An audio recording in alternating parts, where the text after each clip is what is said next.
Well, hello there. Hello there. I thought I'd give the car a bit of a wash for our lift to work. Hello, Kate. Hi, Tina. Hello. Oh my God, we are so driving in today because mine is a tip. Is it inside? Well, we need to get the listeners in the back, so we'll take mine because I've given it a bit of a shoosh, a bit of a spruce up. Given it a bit of a yeah. I haven't got one of those smelly things in though, so if anyone knows of a smelly thing that goes from the front of your car that isn't isn't too much, because sometimes some of them are a bit too much, let us know. Yeah, we're up to all sorts of feedback in the chat, but Kate and I are ready to take you on a journey and give you a lift to work. And we are both registered nurses and NLP coach practitioners, and we like to pop into your listening space and give you our everyday wisdoms so that you can feel really effective and good at work. So Kate, what we're going to be talking about today? Today we are talking about the 4-minute rule. Oh, that sounds like either something that you do in rugby or when you drop food and you can pick it up quickly. But I think that's like a 3-second rule or something, isn't it? Is that right? I think it depends on A, what food you've dropped, and B, where you've dropped it. Yeah, that's a very good point. You don't want to be hygienic about it, do you? Yeah, I mean, I know you've got a dog, so it probably doesn't last that. Well, to be fair, that is an exceedingly good point, because our dog, our Shih Tzu Boo, would be on it like a car bonnet. So you wouldn't have that food on the floor for very long. So yeah. So the 4-minute rule then, neither of the above, as they say. So what is the 4-minute rule? How can it help our listeners? So the 4-minute rule is applicable to everybody in any context. In that, let's just take now, for instance, what would the best podcaster look like, act like, sound like, behave like? Oh, I like that. So you could be going into any sort of situation. So say you have had a bad day at work and you have just pulled up the car and you're about to go into your house, and potentially glimpse into my life, nobody's really thought about what to have for tea. Oh my God, that's everybody. Oh, and you both get home from work and you're like, what's for tea? I don't know. What do you want? I don't know. Yeah. So sometimes that might result in not the best version of Tina walking into the kitchen thinking, oh really? Imagine now I'm rolling my eyes, So if I was not to want to appear like that and think, actually, you know what, I just want to walk in and greet the husband, the daughter and the dog in the best possible frame of mind, because they don't need to know about my bad day, then I could sit in the car and think, right, what would the best mum / wife / pet owner walk into the house and look like, sound like, and be doing? Yeah, that's a good thing. And then I guess I would do those things. Yes, yeah, and this is applicable for everything. So what would the best student nurse act like, look like, sound like, behave like? What would the best manager, what would the best executive, I'd like to say, what would the best child act like, look like? But you know what, the chances of that happening are... Well, I don't know though, you see, because maybe over time that is something that they can work on, can't they? If you introduce them to the idea of it. I like that. So imagine that you're going out for a day and you're taking the kids somewhere that's a little bit special, a bit more expensive. Maybe you're taking them to the zoo or something, and you say, right, today we're going to enjoy this the best we can. So what would the best people going to the zoo be doing? Not arguing with each other and fighting in the back. Yeah. Maybe making a list of what animals they want to see and which ones to see first. So maybe actually we'll use a bit of that. Tina, that's such a good idea, isn't it? Yeah. But what came to mind as you were talking. Yeah, and this is, it's all very well saying this, but there's got to be a benefit to it, hasn't there? Sure. So who benefits from this this attitude? The person that's doing it. Yeah, I think I'm going to feel a lot better if I go in the house and I'm, even for 4 minutes, I'm just being the best version of myself. And yeah, you know, and that's because we've thought about it. We've thought about what we want. And you know, it's that self-fulfilling prophecy, isn't it? If you say that I am going to be whatever, then you believe it. So every morning I look in the mirror and I tell myself that I'm completely gorgeous, and I know that I am gorgeous, and I don't for a second doubt it. I love that about you, actually. I remember the very first time you told me that, and I thought, what I thought was, good for you, because I think a lot of people, we've got voices in our heads, haven't we? And we've talked on and off about this, don't we? The idea, the concept of self-talk, and the idea that if you've got like voices in your head, and we've all got them, and these voices are doing what you've just done, so doing the you are gorgeous and believe that, then that's a better starting place than thinking, I'm not looking, you know, so great, or, you know, I don't like this about myself, or I don't like that about myself. And I think there's a lot of that in the world that's really not very helpful, you know, like comparison. I call it comparison, the thief of joy, you know, this stuff where I mean, don't get me wrong, I do look in the mirror and I'm like, oh, Kate, your chin hairs, you got to do something about your chin hairs and those eyebrows. Wow. But you know what? Still gorgeous, still rocking it. Yeah, that's good. That's really nice. And I have a version of that, which is about, I truly believe that if I wasn't me,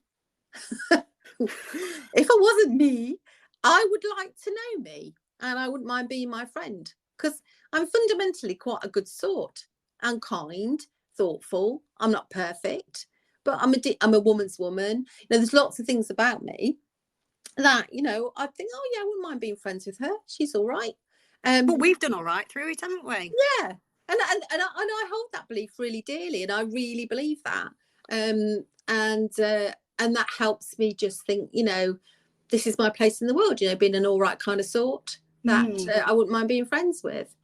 And I think the trouble is, though, people get really hooked up on thinking that's boastful, or this terribly British thing that we do, and I think we might have talked about it before, about, you know, you just can't, it's showing off.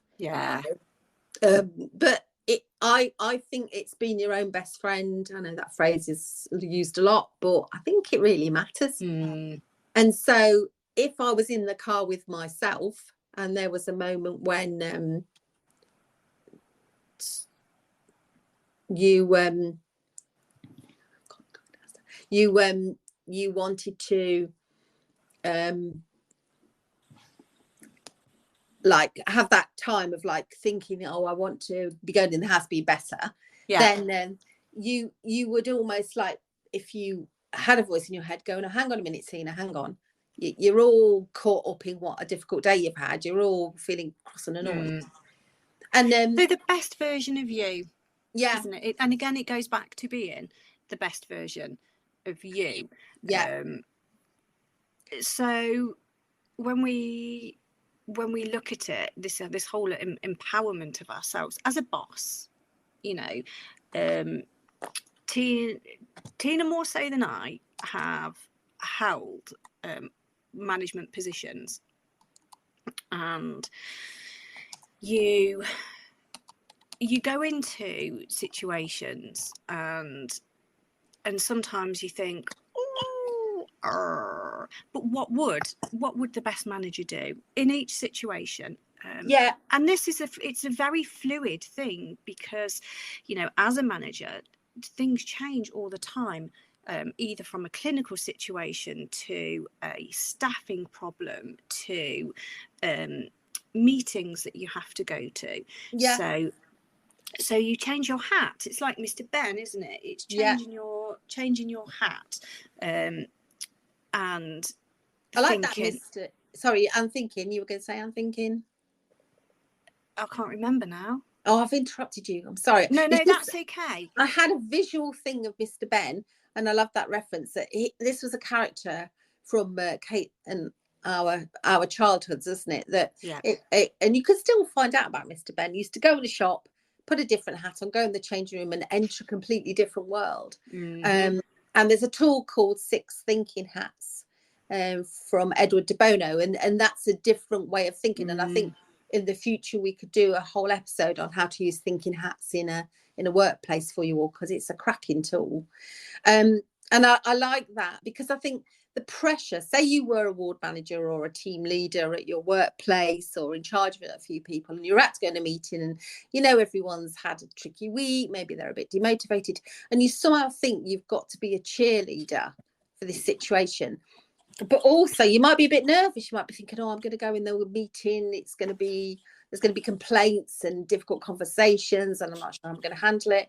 Just do that thing, that 4-minute rule, even if you just start in that positive place, has a really good impact for your team, whoever they might be. So my experience as in a clinical leader in a director role, which I did in a hospice, was I would often be really intentional about that. And I think, right, I'm going to walk in and say, hi, everyone. Just lovely to see your faces. Glad we're having this meeting, because I think it's come at a really good time for us. I know we've got this agenda, but actually I'm just going to park that for 10 minutes because I just want to talk about how we're all doing. I know we've had a tricky week. I have been so impressed with people's efforts. And I just start with like a 30-second pep talk. Yeah. Get people in a positive mind frame. And then I'd say, so how are we doing? And I'd make space for that.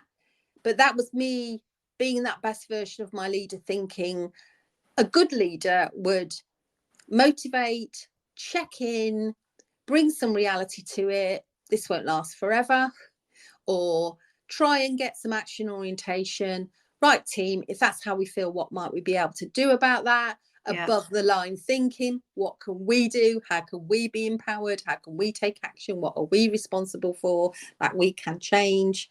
And even that just scene setting used to make all the difference, because on the occasions I hadn't done that, it would slide into a lot of moaning and a lot of defensiveness. And some of that defensiveness might have come from me, with a staff member saying, oh, well, you know, this has happened. And if nobody had introducing 2 new systems in the same week was clearly going to always be ridiculous. And I'd backpedal furiously and try and make a load of excuses. Well, instead of just saying, you're right.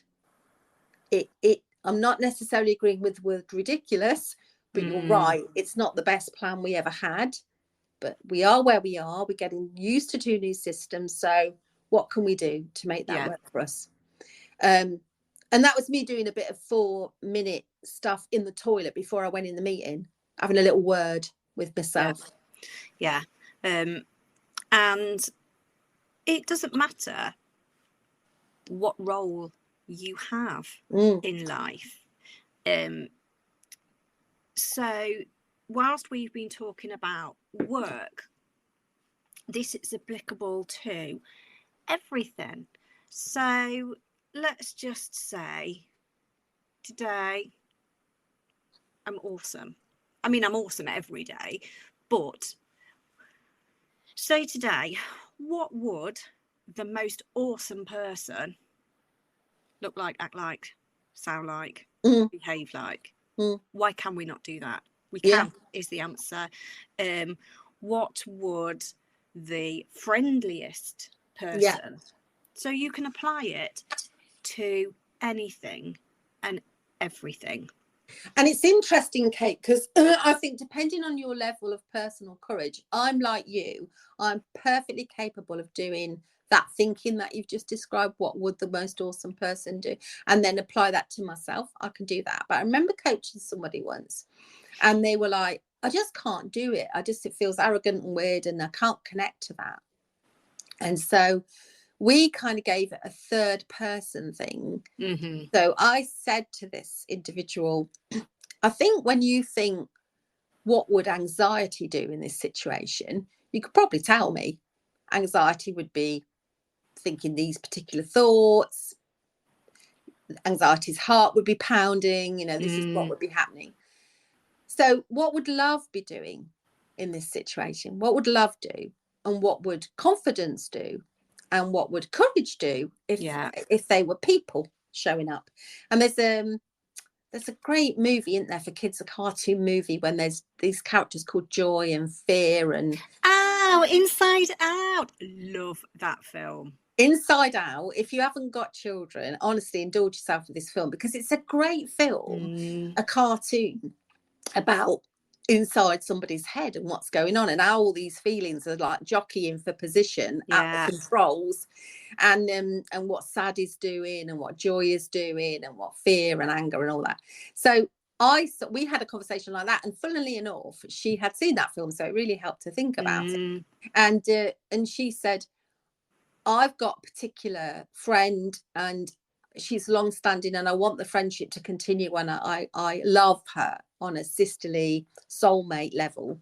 But just lately, oh my goodness, something significant's happened in her life, and she's just goes over it over and over and over again. And I can see that we all need to move on now, and it's just becoming a bit of and people are starting to not invite her to things because that version of her is going to turn up. Yeah. And she said, and I'm starting to feel like that. And I said, so when you think about how you want to behave with her, what would love do? What would your love do that you have for her? And she said, well, love would be really honest about what's going on, as in tough love, but love would hold her safe and love her and tell her I'm still her friend, I want to see her, and just have that kind of conversation. So I said, so maybe you could reach into a place in yourself and do what love would do. Yeah.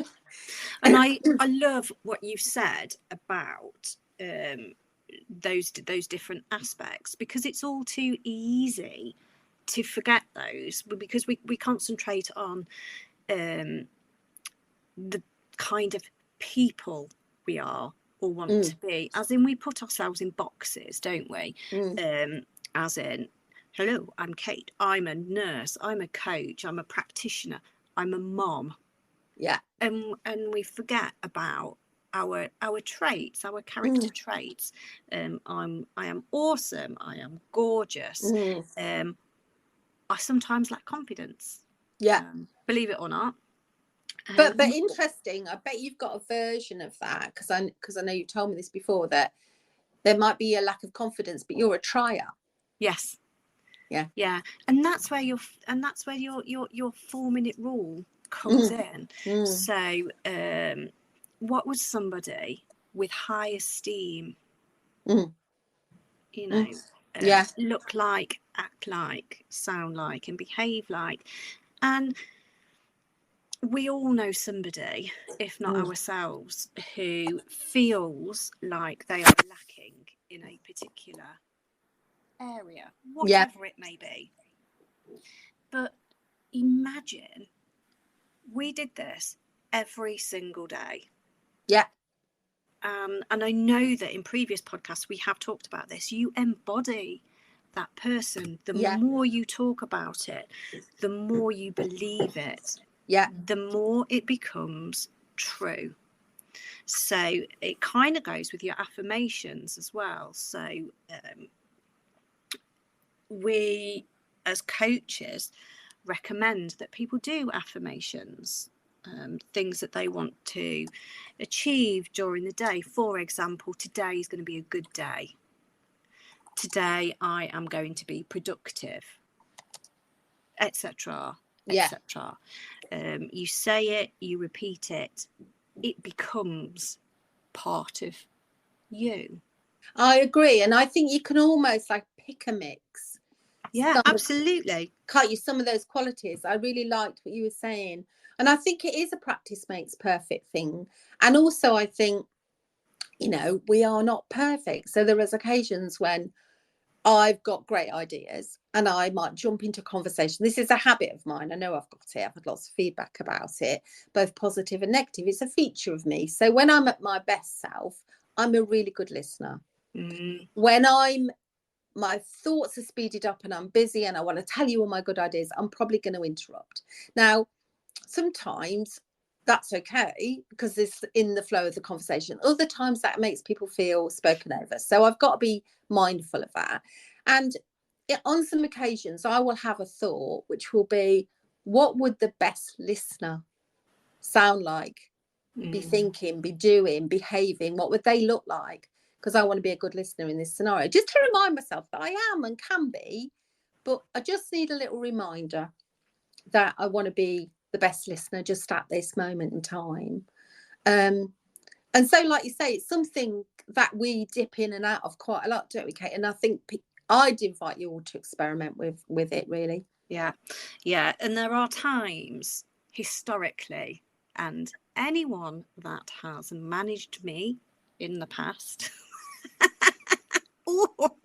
brave would soldiers. Agree they are very brave and or stupid. Would say, Kate, I wish you'd have known about this when I was managing you. Not the easiest, but actually knowing this stuff, and the information that we give you will change you for the positive. Yeah, there is no question, absolutely no question. And you'll feel good about it. I think that's the other thing, Kate. I think what we're changing by taking these things on board, and both of us can recognise moments in our own careers where we have changed that on the basis of getting to understand some of this stuff and having a go at it. Yeah, absolutely. Is that you end up feeling better because you think, well, what would the best colleague do in, sound like, look like, be doing? So you do that because you think at the moment what people need is a good colleague. And then you walk away and think, oh, that felt good. That felt good being a good colleague.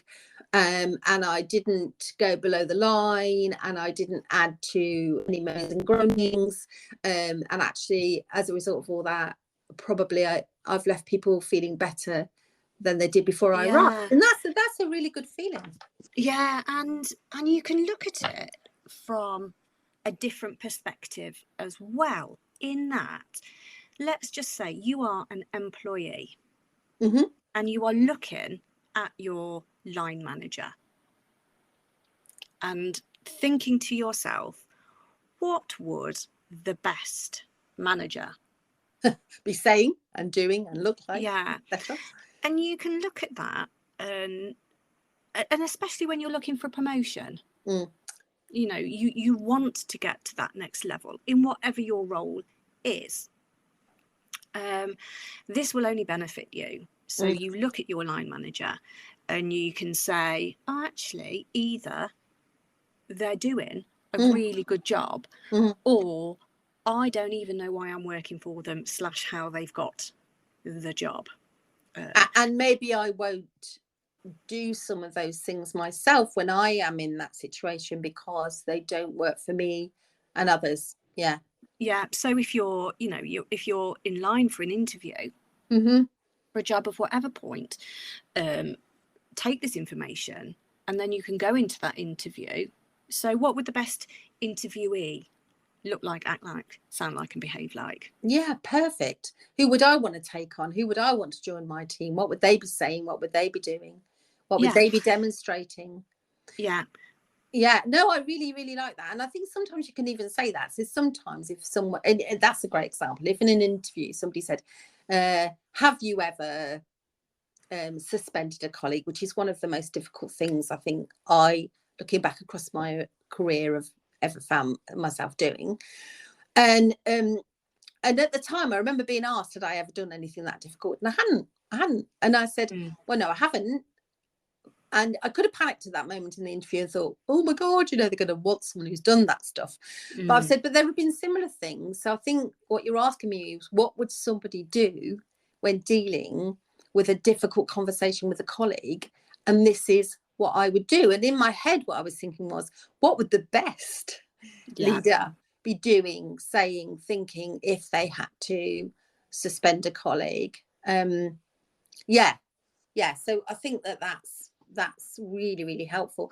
And also it makes me reflect on a conversation I recently had with a healthcare assistant who I was asking her what she did, because she obviously had some responsibilities. And a healthcare assistant, for those of you who aren't in healthcare, is a support member of the team. They're not a registered individual, but they have got experience and qualifications, and they're called assistants. So anyway, I asked her what she was doing, and she said, well, I'm only a healthcare assistant. Oh, that makes me cross. I know. Not just only. I know. Just. And I said, and she knew about this, what does the best? And she said, and I've been thinking about, that the best healthcare assistant is really supportive and takes a load off the registered nurses and understands that they've got their own different responsibilities. And she came up with some beautiful, magical, golden stuff that she'd been thinking about.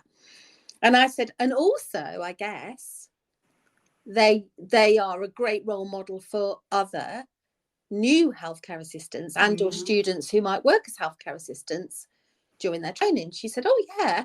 I said, so those healthcare assistants, that excellent one, wouldn't be saying I'm only a healthcare assistant, because nobody's only in anything. Yeah. I said, they would be valuing themselves, they would be understanding their equal contribution to the team. And she went, yeah, that's true.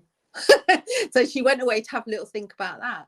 And I think it's helpful on so many different levels. Yeah. So as you go about your day, in whatever role or position or whatever it is, think about what the best version, what would the best X act like, look like, sound like, and behave like. And you'll be surprised at how you change and embody that person, that persona, that character. And the more you do it, the more of that person you become. And the more satisfied and contented and calmer you will feel. Yeah. And it also helps to realize the extra stuff that we do that we don't need to do. For example, children are on the holidays at the moment, so they're at home. What would the best mom act like, look like, sound like, behave like? Oh, my parcel's just arrived. So as soon as we finished here, we're gonna go out and do something and spend quality time together, and learn about each other, because every day they are changing, and every day they are different, and every day their needs and wants are different. So that's what I'm gonna do today, after trying on Mia parcels. Yeah, she's got some clothing has arrived, and she's very excited, Kate, aren't you, about that? Yeah, not just clothing, bras. Got some bras coming. You may or may not hear more about this later once she's tried them all on. But thank you. We've arrived at our destination, and as it's half term, which it is at the moment in the UK where we live, we're going to hop off the car and out of the car now and go do something with our offspring. So we hope that you are all well. Remember that Kate and I, although registered qualified nurses, are only able to help you to a certain extent. And if you need additional support, please do seek help from your qualified healthcare practitioners, GPs and others. And if you have got any questions on this or any other of our podcasts, comment below, or you can find us both on Instagram, social media, various different sources. Yes, you can. And I'm just going to end by saying, what would the best podcast listener be doing, saying, and how they're behaving? They would be talking about this fabulous podcast, and they would be sharing it with people who they think would benefit. Oh, Tina, check you out with that last nugget right there. I know. I'm all over it today. I'm all over it. Take care, lovely people. All right, stay safe. See you later. Bye-bye. Bye-bye.